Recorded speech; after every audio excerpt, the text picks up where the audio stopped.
sikeesti. Eiks lukio aika raskasta? Oon kyllä kuullut, että Karjan lukiossa on tosi rentoa, mutta en mä tajunnut, että täällä voi nukkua keskellä päivää. Mitä? Häh?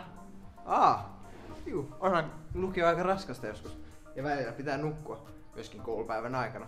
Mut siis välkillä, ettei tunneja tarvii. Mut onneksi tää Karjan lukiossa on niin rento meno. Tuu, niin mä näytän sulle, jos sä siis uskallat.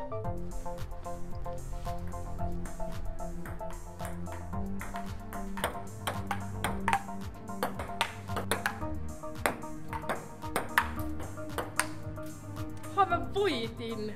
Teettekö tätä aina välkillä? No siis joo, mut kyllä me muutakin tehdään. Niin, viime ruokavälkillä meillä oli koristurnaus. Tossa tunaroit. Saat kyllä hakea sen mukaan, kun sä sen kerran heitit. Tuu säkin mukaan.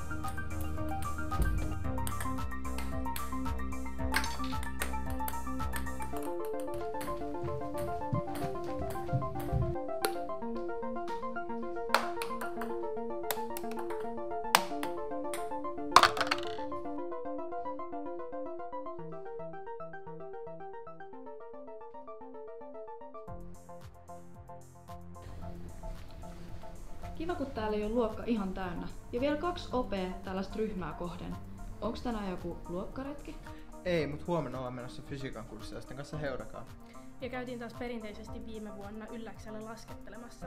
Ja siis erityisopettaja Marja tulee aina välillä meidän tunneille tukemaan opiskeluun. Ja se on kiva.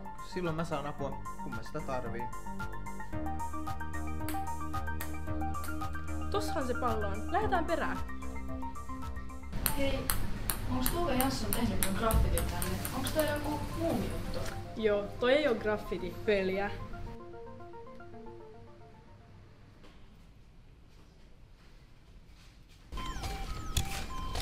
Mitä ihmettä täällä tapahtuu?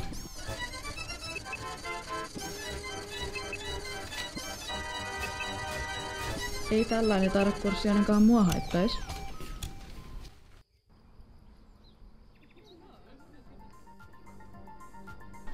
Kauniilla säällähän oppitunteja pidetään myöskin ulkona. Nyt mä en teke pari temppua noiden kanssa. Okei. Onks tää avikaveri noiden ykkösten kikkaa? Siis joo, mun mielestä on tosi kiva, että meillä on hyvä yhteishenki myöskin luokkien välillä. Mä tiedän kaikkea täältä.